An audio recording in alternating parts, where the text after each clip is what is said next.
Hey guys, my name is Tila Herman and this is my video journal. This video is part one of my journey. Right now I have basically two major parts, and part one is about juicing.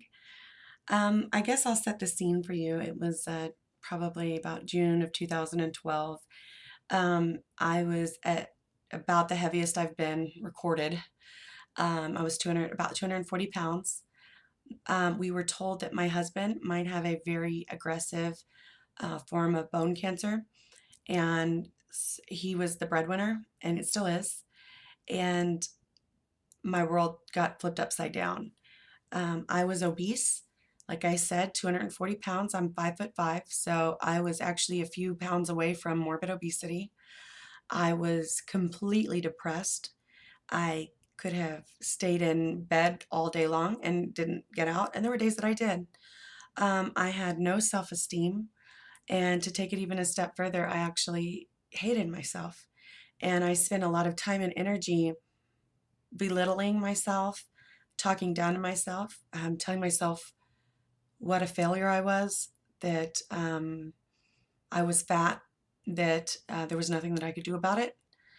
I had a lot of anxiety. I would wake up literally every single morning with that overwhelming sense of dread and that pit that you get in your stomach. Um, that's telling you that something really big, something huge that's life-changing is about to happen. And I lived like this for months at a time, waking up with that feeling that the world's about to end.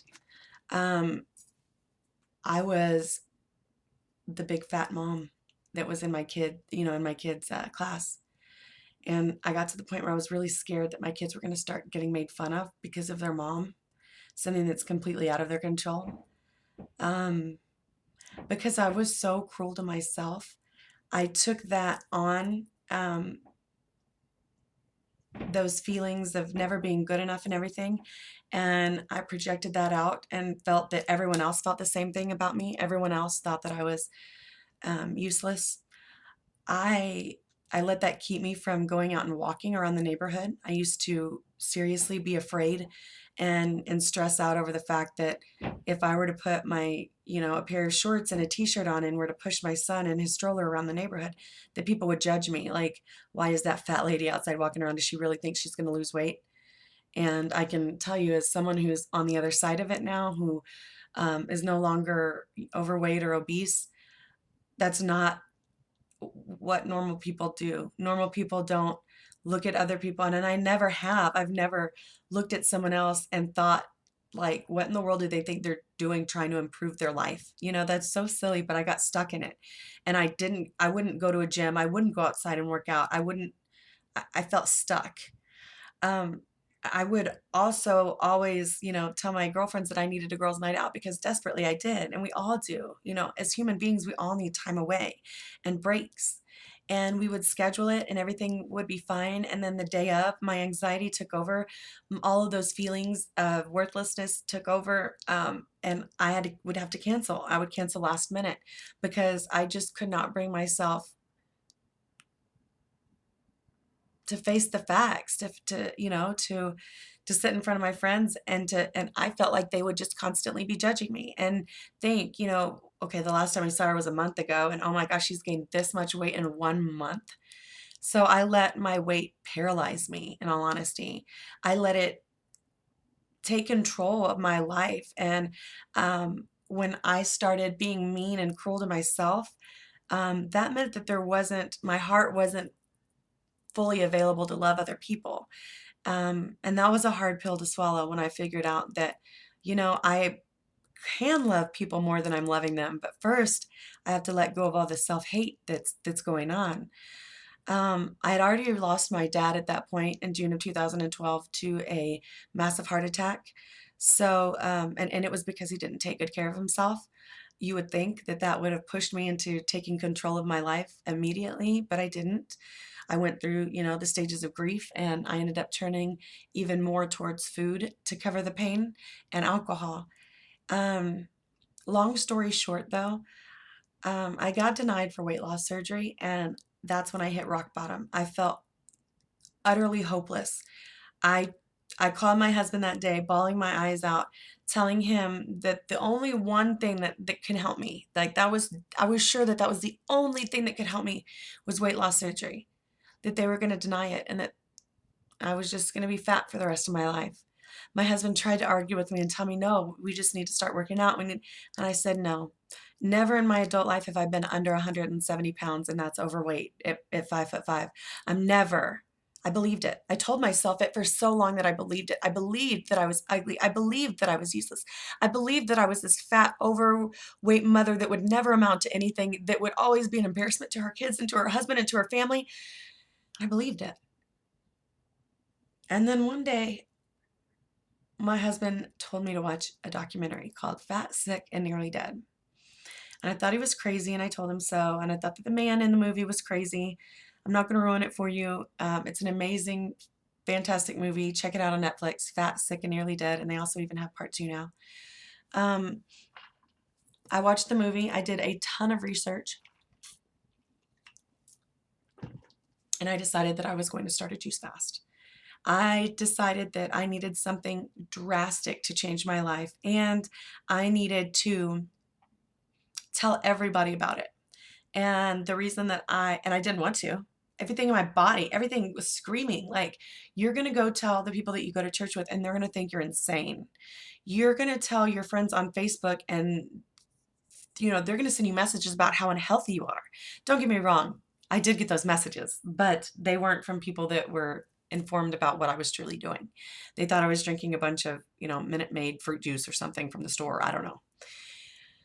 So in February of 2013 is when I decided to do my juice fast, and I started it at the same time Lent, so I coincided it with Lent, and I went for 40 days. The first 2 weeks were horrid. I was detoxing, and I had a lot of built up crap, processed food, toxins, all that great stuff, in my body that I had to get rid of. And so the first 2 weeks were just miserable. I do know how I got through those first 2 weeks. It was with the love and support of my husband and through prayer. I leaned on God a lot.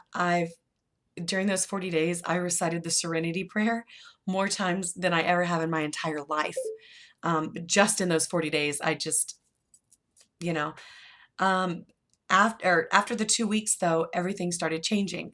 I was losing weight, right? And that was so motivating. I started to feel amazing. Like I had the best mood. I was just seriously I was in the best mood. We went on spring break to a couple of amusement parks or whatever in town.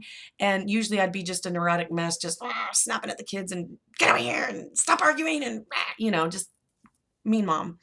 But I wasn't. I was just so happy and everything was great. And even though they were asking me, 5 billion questions of the same stupid question, I could still just be like, honey, asked and answered. That's what we do whenever they ask us the same question over and over, asked and answered. And it didn't bother me. And I felt amazing.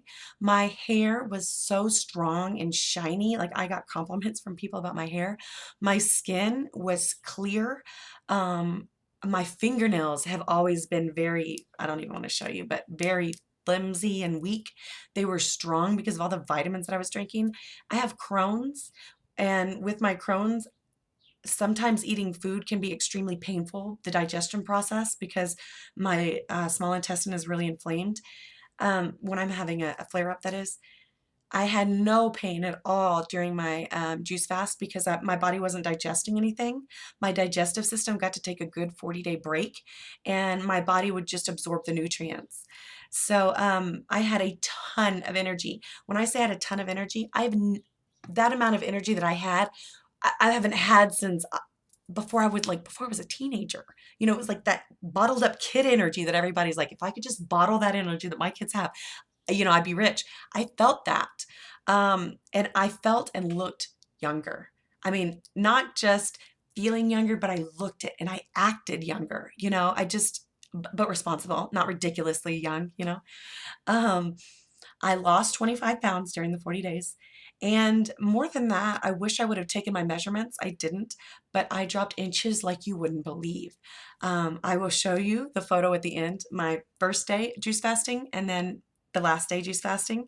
I'll also show you the photo of me in June of 2012 at my max weight at 240 pounds, and then, you know, where I was at the end of my juice fast. But I went from a very comfortable size 20, which is not comfortable at all, but it fit comfortably, down to a size 12, a very, very comfortable size 12. So it changed my life. I'm extremely grateful for juicing, but all good things must come to an end. You can't juice indefinitely for the rest of your life. So that is what will bring me to my part 2 of my journey. I hope that you've enjoyed this. I'm sorry it took me so long, but I wanted to share with you the most important things that I could think of. And if you want to read more about my journey, because I could talk about it forever, it's at my40dayjuicefast.blogspot.com, and I'll try to include a link. But that's my 40, and it's the number 40 day juice fast at Blogspot, or not at Blogspot. It's my40dayjuicefast.blogspot.com. Thank you guys. I'll talk to you soon.